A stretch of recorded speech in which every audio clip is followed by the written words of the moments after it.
Welcome to Programmatic Untangled, New Marketing Institute's monthly podcast. This is the show where we'll be discussing digital advertising's most mysterious topics, from education on programmatic, big data, and audience management, just to name a few. I'm your host, Harry Duran. Join us as we tackle the mysteries of the ad tech industry together. Welcome back to Programmatic Untangled. If you missed last episode, we had a great conversation with the CMO of MediaMath, Joanna O'Connell. We dug a bit deeper into the current state of programmatic marketing, and we talked about how Joanna's experience has given her a unique perspective into the current landscape. This episode, we get to speak to Michael Weaver. Michael Weaver has been a digital advertising industry leader and innovator for more than 2 decades. Michael has helped shape both desktop and digital advertising as an early member of Blue Streak and founder of Third Screen Media. He was also a key player in driving advertising revenue at other companies such as Microsoft, Crisp, Flaunt Mobile, and Hip Cricket. As Vice President of Channel Solutions, Michael is responsible for guiding MediaMath's channel advertising efforts across mobile, video, audio, social, and out-of-home for programmatic media in RTB, direct, private marketplaces, and other media buying methodologies. Michael, thank you for joining us on Programmatic Untangled. Thank you. It's a pleasure to be here. So we've been having some really interesting discussions. We kicked off the podcast series with Elise James DeCruz and talked about what is programmatic marketing and why should marketers care. And then in episode 2, we had a great conversation with MediaMath CMO Joanna O'Connell about the state of programmatic marketing. But we want to dive into some additional topics today that I think I think you'll be able to provide some great context in terms of programmatic. And the first one I want to talk about is what is behind the growth of mobile programmatic ads. Mobile programmatic, it's interesting because a lot of people think of programmatic as really complex and in the weeds and very ad techy. I mean, it certainly is very ad techy, but as this difficult and confusing and multifaceted and nuanced thing to do, when in fact, and I love the name of this podcast, by the way, Untangled, because it really gets right to the point, which is that what programmatic really does is untangle stuff. So the fact that you're doing programmatic untangled for me works on like many levels. When I go talk to advertisers and marketers and think about what they're trying to do, you have a whole series of kind of conflicts, but it to break it down in like a top level thing, people are on a lot of devices during the day. You have to be sort of blind or very unaware to not realize that people spend all their time on their phones. But people are also on tablets and they're on TVs and there's digital billboards around them, and they are consuming media in multi ways. If I'm a marketer, that's a challenge in itself, and I think we can talk about all these challenges throughout the podcast. But to answer your first question, why is programmatic mobile growing? The first challenge is, how do I know what device my consumer or my target is on, and then how do I make sure what I have renders properly on that, right? The second thing is, if you think about the way people consume media today, there's just a massive amount of media out there. The internet is wild and free on the phone. The app space, there's thousands and thousands and millions actually of apps available to the average consumer, and they're ingesting all sorts of information from all these different sources. For an advertiser, this becomes hugely challenging, because how do I know what media I'm buying is actually real and effective? And am I buying it for the first time, or did somebody already buy it and then sell it to somebody else who sold it to somebody else, and I'm now buying it marked up 3 or 4 times? And I need to, by the way, I'll get to that in a second. And then the third piece is formats. Every one of these devices has its own set of interesting and compelling formats. There's rich media, there's video, and then within video, there's in-stream, midstream, end card. Within mobile, there's mobile video, and there's rich media, and there's native, and there's all these things. So now I'm an advertiser or an agency. I'm either a CMO or I'm working on the big CPG account at an ad agency, and I need to explain how I'm spending my money. And I need to be able to come back and say, this format works best on this media, which we bought at the best possible price, and it works on all these devices. And we know that these devices are the most effective. That's really hard to do. And all the things that we said at the beginning about it being complex and tangled, what programmatic allows is for all this to be figured out really kind of automatically, right? And based on results. So now you can go back and say, this format works best on this media on phones. There you go. And by the way, here's the evidence, because we did it in an outcomes-based way. More people downloaded your app, more people bought your product, more people walked into your store, right? And that is the power of programmatic. So in a sense, the one sentence answer to your question is because it works and you can prove it. And that's why it's growing.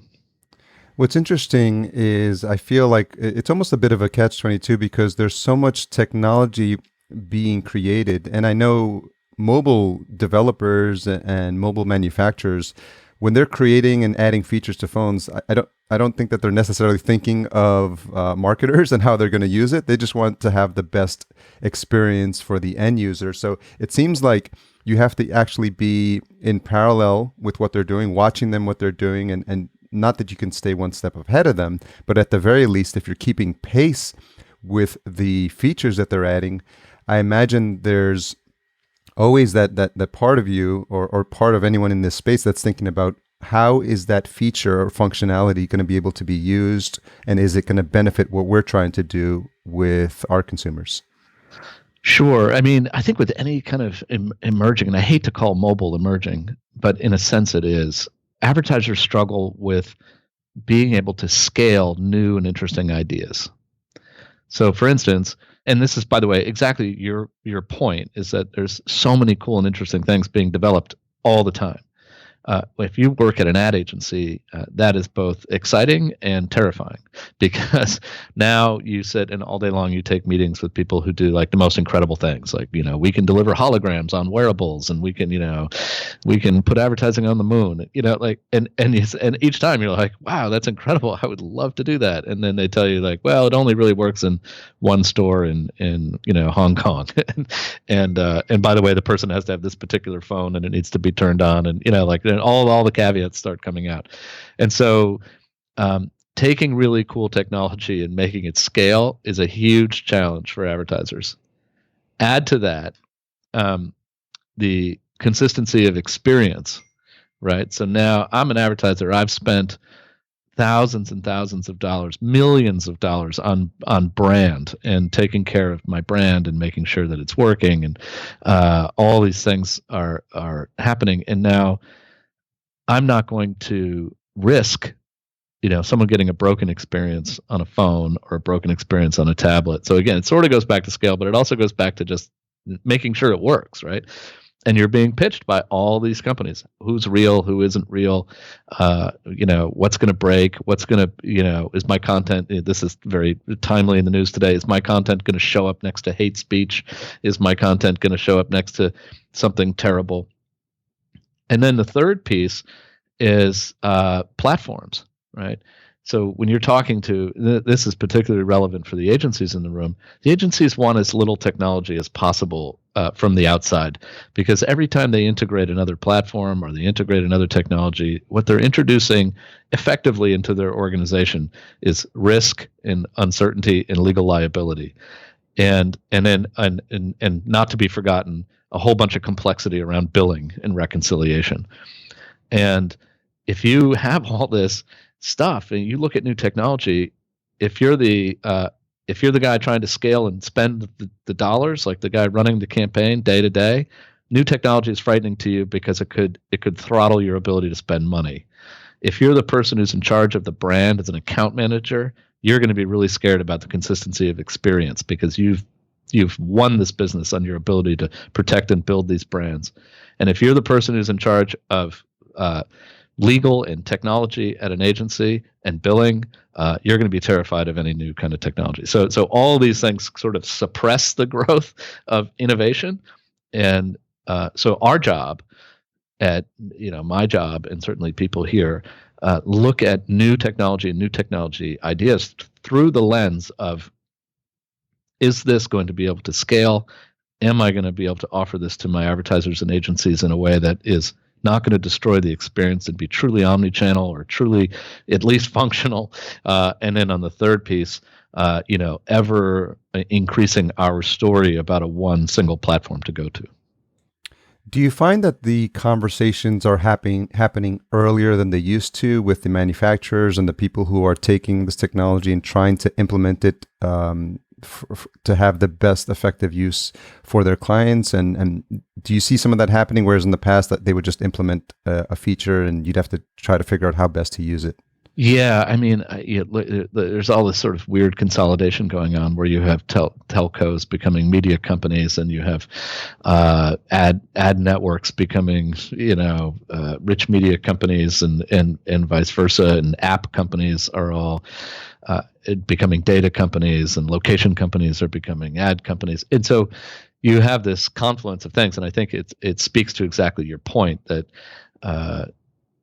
Basically, everybody's trying to figure out ahead of time what's the end game for what I'm building.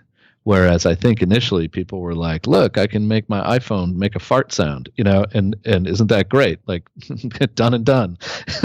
And it wasn't around. It wasn't until people were like, "Oh, you can ad fund this, and it can be good at that." That all of a sudden now. I guarantee you, before Supercell or anyone really, or Gameloft or anybody releases a game, there's a whole heck of a lot of conversations about how is this thing going to make money, and who are we going to integrate with, and how are we going to inform them about this, and what SDK are we going to put in, and all this kind of stuff about measurement. I don't think those conversations were happening early on. So I think now they definitely are. They definitely are. So there's two aspects of this. Really, marketers and brands are always looking to maximize the impact and the ROI. So I'm wondering if you could treat those separately and answer those separately. So specifically, how can marketers look at this ever-evolving landscape, and what can they do to maximize ROI of mobile advertising specifically?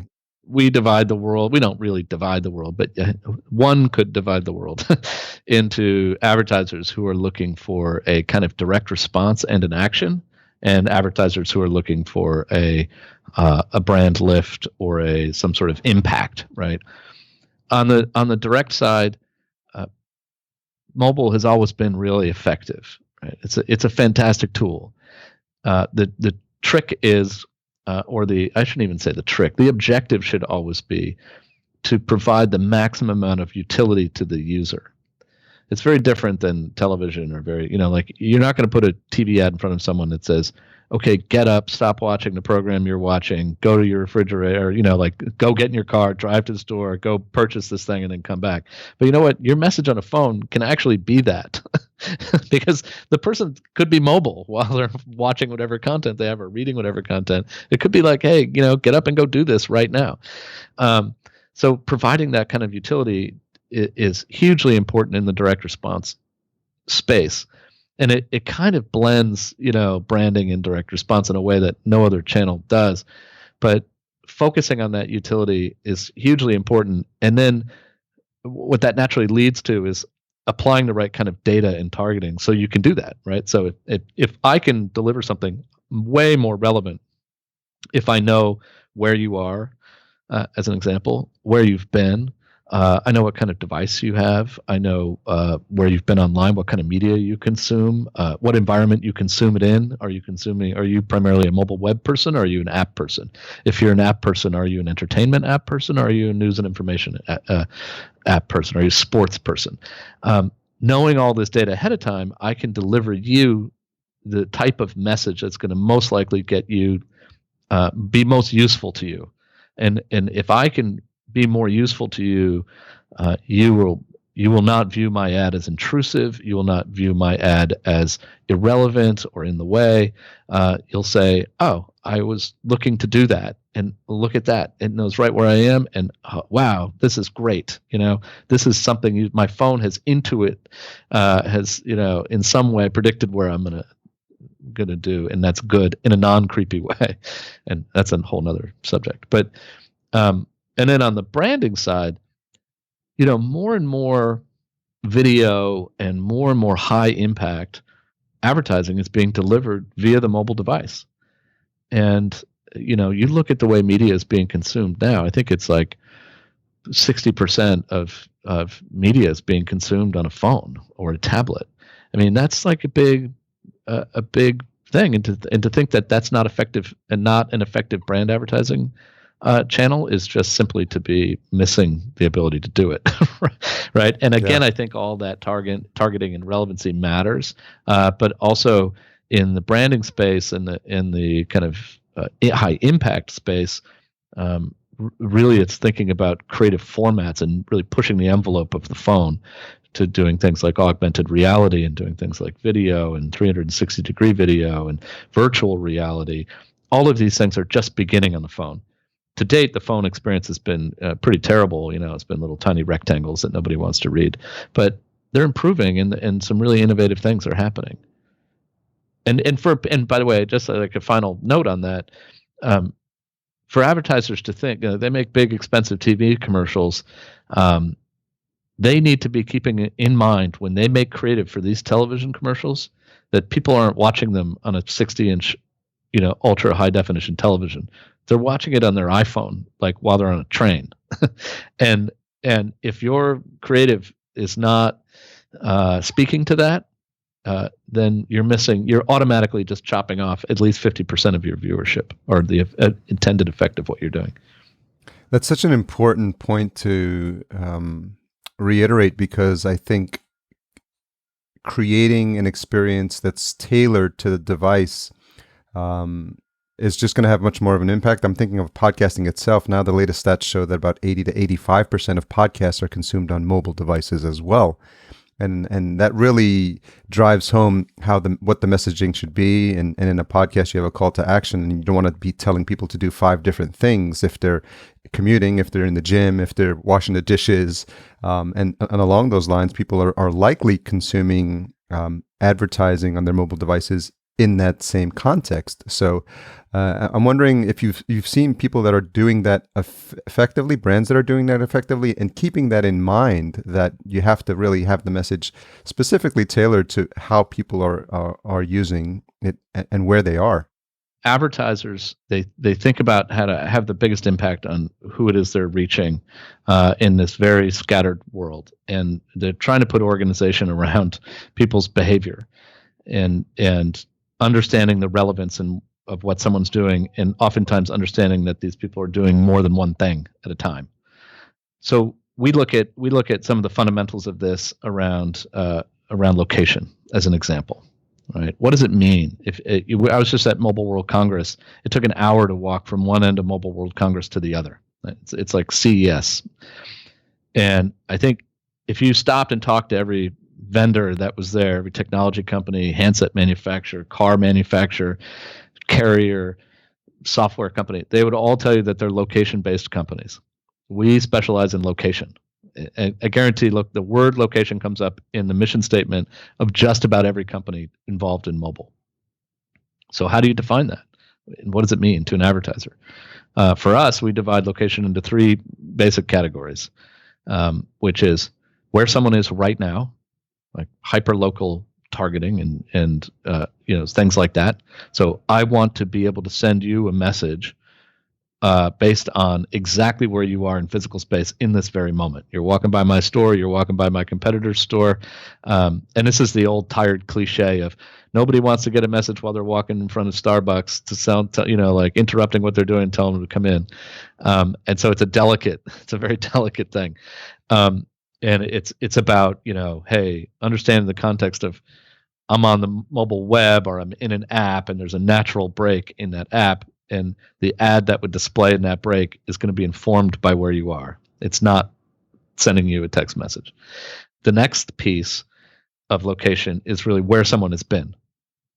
So I really want to target audiences who went to the baseball game last night or the football game, or I want to target audiences of people who have been on a car dealer's lot in the last 30 days because they're likely auto intenders. Right? That's really specific. Yeah, it's really specific. You can get really specific with these types of things. If you put beacons in there, you can get crazy specific. We saw this really cool thing at Mobile World Congress that an unnamed light bulb company that makes a lot of light bulbs is putting actually location devices in light bulbs. So let's just say they have a relationship with every big box retailer in the world. Now they'll be able to tell them what aisles people are walking down, what they're looking at, where they're lingering, very deterministically. It's not ambiguous and it's not like opaque, right? Like, you know exactly who's doing what. So that's like, you could buy audiences. Like, I want everybody who looked at the Chex Mix to see my ad, right? And again, it's not about pushing out a message to people that they don't want. It's about applying this data to media to make it relevant in the time when they would normally be receiving an ad about anything, right? So it's just making their experience actually better. It's not creeping someone out and being like, "Hey, I see that you're in front of the Chex Mix," because that's not good. And then the third part about location that's really important is really a kind of after the fact part, is because advertisers are so accountable now for how they're spending their dollars, is did my ad affect the physical movement of someone from place A to place B? Was I able to affect someone? And we talked about this a little earlier. Was I able to get someone off the couch to go buy something, right? Or off the train or whatever? So that's things like measuring footfall, point of sale. This is the area that I think has the most room to grow. You're beginning to see the entrance of the credit card companies, point of sale people like Square. You're beginning to see, Apple Pay and those guys. You're beginning to see a lot of people getting into this space because advertisers are always looking for outcomes and understanding, hey, did my advertising actually do anything, right? The second thing we think about is understanding the app space. How do I purchase advertising in the app world? If I have an app, how do I get people to download that app? And then what apps do people have on their phone and how are they using them? And those are ways to think about that. And in order to do that, I need to be able to know the answers to these things. And that's all stuff that, of course, MediaMath does. But these are ways to sort of think about location and apps as fundamentals. And then you start to combine these things, and that's when you really get power. If I'm an airline, I want to target business travelers, right? How do I identify someone's a business traveler? Well, perhaps they have been at an airport in the last 30 days, maybe more than once. I can even identify what airline they're on because by what terminals they go to on a regular basis, right? So if I'm a Delta person, I can target people on United, vice versa.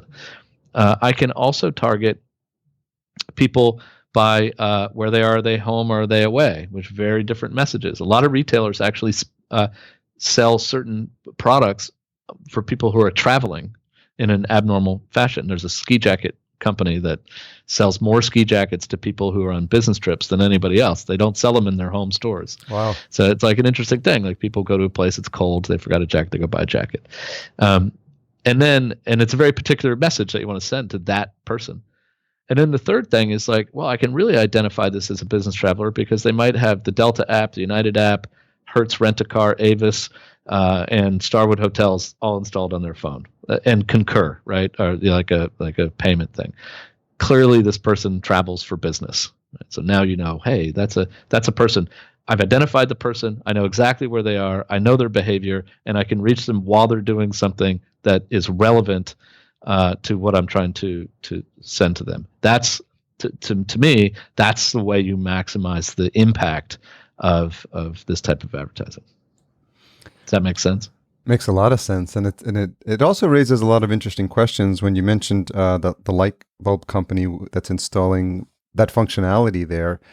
I get the sense of this can of worms being opened in terms of like privacy policies being rewritten and people needing to understand clearly like what's happening and how much of an impact some of this would have on their day to day. And I'm wondering if you hear people expressing concerns about that, or if it's something that either brands or marketers need to be proactively thinking about so that they're ensuring that they're not alienating consumers as well. Oh, again, I mean, this speaks right to that point about introducing liability and risk to what you're doing, right? Yes, we hear nothing but concerns about this from consumers, from brands, from agencies. Like they don't want to touch this with a 10-foot pole until they do, because they realize how effective it is. I mean, I think that advertising is a largely self-regulating business, because if you're being creepy and intrusive, you know what? It's not gonna work.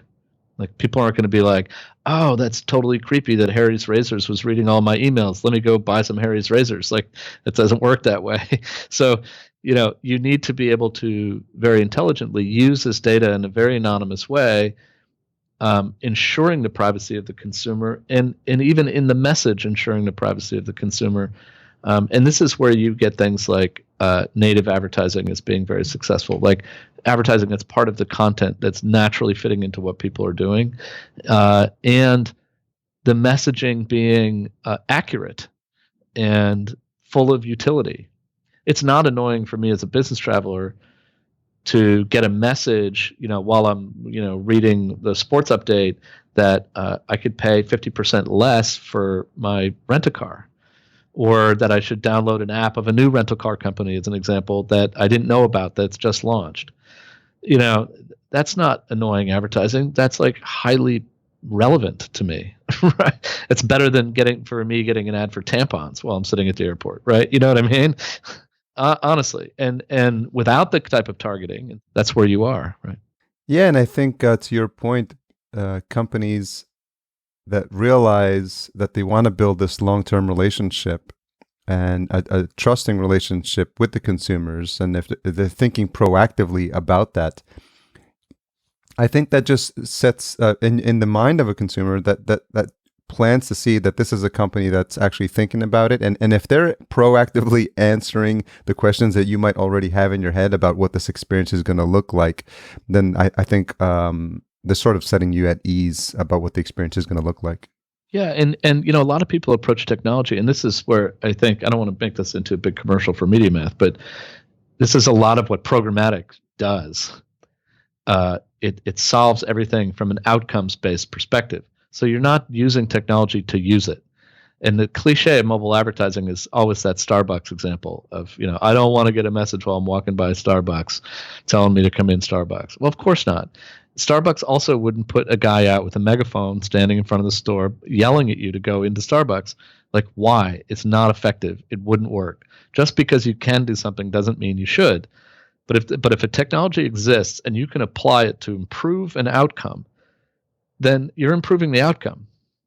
It's clearly not intrusive and annoying if people are reacting in a positive way towards it. I mean, if your goal is to get people to hate something, then it's probably, then you can use all this stuff just to use it. malign the competition or something. I don't know. But really, I mean, I think that, again, advertising in that way is very self-regulating because, it's not their goal to piss people off. In terms of the mobile itself, there's some questions about whether it's a channel or a device, or is it a format? Are any of those questions relative or important? What we see here is you go into an ad agency or an advertiser, and everybody goes, oh, we need to be omni-channel, and our consumers are omni-channel. And then we go and we tell our omni-channel story, and so does our competition and everybody out in space. Omni-channel, omni-channel, omni-channel. It's been like the mantra for 5 years. And one platform, consolidation, measurement in one place. And then they go, great, thanks. Let me introduce you to our mobile guy. And then so you're like, what? And so, and I've seen this struggle happen on the desktop too, right? Like, there's nothing new. And you kind of have to meet the people where they're buying stuff. So everybody wants a best-in-class individual channel. And in that regard, mobile's a channel. Right. There's very mobile specific things like SDKs, app delivery, native advertising, mobile video. And there's and you need to be really good at these. But at the same time, if you're not tying this into everything else that you're doing, then it's a waste of time. The smartest advertisers right now are beyond the channel story. And they just say, What I need is more people to buy cars, or I need more people to come to my store. And you know what? I'm very aware that my consumer's on a whole ton of different devices. And so just kind of make sure it works everywhere, please. If you divide it up into channels separately, it's purely a tactical thing. It's not a strategic thing. The strategic thing should be, how do I sell more of my stuff? How do I get more people to come to my store? How do I improve my brand? And that is truly omni-channel thinking. But I don't think it can't be divided artificially into these sub-channels anymore. And it's going to take a while to get there, but it's been headed there for some time. But we'll see. People are still hiring the mobile guy. Thank goodness. Thank goodness, because that's how I get my job. Do you have any examples of where you see that this is being done effectively? Yes, I mean, in a white label, scratching the name, but a lot of the big CPG companies do this very effectively, where they're focusing on the format more than the channel, and saying, like, we're going to make some really compelling video, and we're going to put it out. And we're going to make sure that it's equally compelling on handsets as it is on desktop.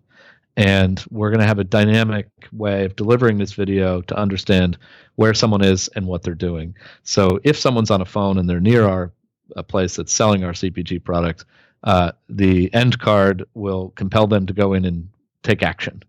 And it'll be very locally focused. If they are at a desktop very far away from where we are, there's going to be a very different pure branding message that's going out to these people, and or a delivery to a phone afterwards. So you're starting to see a lot of that type of omni-channel type behavior happening, where the people are like, it's not necessarily the mobile guy doesn't buy that campaign. The creative person sells that campaign to the media people and says, make it work. And then it's our job. We're the how, right? We're the how. We make sure that the right person gets the right message. And there's just so many cliches in our business that, I hear myself say something like, it's all about delivering the right message to the right device at the right time. And I want to go home and cry that came out of my mouth. Yeah, it seems to be the overall message that, and if maybe it's a function of trying to find a better way to say that. But at the end of the day, that is what you're trying to do. And I think what you're trying to do is do it in a way that's seamless and that's non-intrusive, and that at the end of the day, like, the consumer feels like there's value being added. And I think that's the ultimate goal. And, to put a point on it, I was at in the very beginning of internet advertising, and we made a lot of mistakes.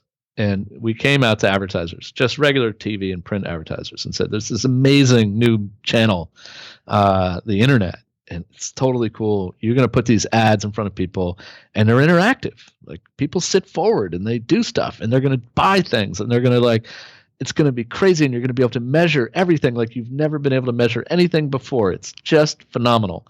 And then we ran a bunch of campaigns, and you come back and you're like, yes, we got like 1/10 of a 1% click through, and that's the only thing we're measuring. And people were like, that is terrible. You didn't get anybody to do anything. And we're going back to TV. And then you had to come back and go, well, maybe it was about branding. So now we're going to measure impressions, and we're going to start to measure what people do 2 days from now and 3 days from now. We're going to start to do this cross-channel stuff. I mean, it was the same exact thing that's happening in mobile today, and even audio. Like, you got to start to understand consumer behavior and understand the action you're trying to drive, understand the maturity of the market. There are a lot of variables to consider. Going in and saying, hey, this is like the single, like, mobile's going to solve everything is absolutely the wrong approach. Well, speaking to the power of a compelling tagline, I'll quote the famous Virginia Slims ad that says, "You've come a long way." I love it. Hopefully it was geared towards children. So Michael, thanks so much for this conversation. It's really interesting to dive deep and really look at some of the challenges and some of the opportunities that are really available for folks in this space. And I think as we dive deeper with each episode, we sort of like peeling back the layers of the onion and painting for people the big picture of the possibilities, which I think is really fascinating. Well, thank you. I appreciate the opportunity to do this and love podcasts. And I think it's talk about the medium of the future. I'm a huge believer. So thank you. Any last thoughts on the direction itself, or what you see happening? This changes, as you might imagine, and you very well know that this changes so quickly. So maybe even trying to look out a year is probably too far. But what do you see in the next short term? What's the Bill Gates saying? I'm sure I'll get it wrong. We underestimate the amount of change that will happen in 10 years, and we overestimate the amount of change that will happen in 2 years. For me, the future in mobile is really all about data in the devices beyond the phone. To me, mobile is if you took the Venn diagram of the Internet of Things and mobile, it should be one circle. So TVs, refrigerators, coffee makers, cars, planes, toasters, all of this stuff is either a source of data, which is going to inform how you deliver a display opportunity and a call to action, or it's actually something in itself. The two examples I always give is connected car, which I think is a massive opportunity. You think about, today I can get in my car and press a button, and I have a Toyota. It's like nothing fancy, but I can get in my car and press a button and say, "Hello, please find me a Chinese restaurant within 10 miles of my house that has 4 stars on Yelp, and make me a reservation for 7." And the phone will start ringing, and then the map will pop up and there'll be directions. That's impressive. Yeah. If you think about it. And you think about the amount of data that just went through there, my phone number, where I live, what kind of car I drive, what I'm driving by, what I've asked for, where I'm going to eat, how much that costs, and it goes a lot deeper than that, but before getting super creepy. But you get the idea. And there's lots of cars, by the way, driving around, and they're all going to be smart cars very shortly. Most of them are already. And then the other example I give is a coffee machine. Coffee is the second most traded commodity in the world after oil. So a lot of people drink coffee. A lot of people have coffee machines in their house, like Keurig and Nespresso and stuff. The next generations of all these machines are tied into the Internet of Things. Yep. And so now your coffee machine knows what kind of coffee you drink, where you buy it, how much you pay for it, what time of day you drink it. In some cases, they're already talking to your refrigerator to understand if you have milk or sugar. And it's talking to your cupboard to know if you have crackers or cookies, or if it's in the morning, if you have toast and bread and all that kind of stuff. That's also a whole lot of really useful data for a retailer. You think about all the things, right? Whether that populates an app on your phone, or actually is this point of purchase place for you, or just a brand, right? It's useful. And you think these things are way out. That coffee machine scenario already is in place in Korea. This is not wacky flying car jetpack future stuff. This is right now. So I think advertisers have yet to sort of figure out how to ingest all this behavioral data and make it really truly effectively actionable in a way that is not intrusive and creepy. But the technology, the underpinnings of the technology is all in place. As the Chinese proverb says, may you live in interesting times, right? That's right. Exactly. So is Mike, what's the best way for folks to continue to engage with you? Are you active online? At Michael Weaver is my Twitter handle. And then, although I'm not a big tweeter, but you tweet at me, I'll respond. And then, certainly you can always reach me at MediaMath at miweaver@mediamath.com. All right. Thanks again for your time, and hope you have a fantastic day. Thank you. So for more information, head on over to Programmatic Untangled. We have a website specifically for the podcast. It's programmaticuntangled.com, and there you'll find all the episodes and full show notes. So we'll have an episode recap, a highlight of the points covered, and some tweetable quotes you can share on social media. We invite and encourage you to continue the conversation on the website as well. Join us next month for a partner episode with our guest, Indy Cabra from Amnet, Australia. He'll be discussing the nuances between programmatic in the APAC region versus the rest of the world. If you're new to the show, at the end of each episode, we play a song from a finalist in our podcast intro contest. This week's song is produced by Peter Norgard. Enjoy.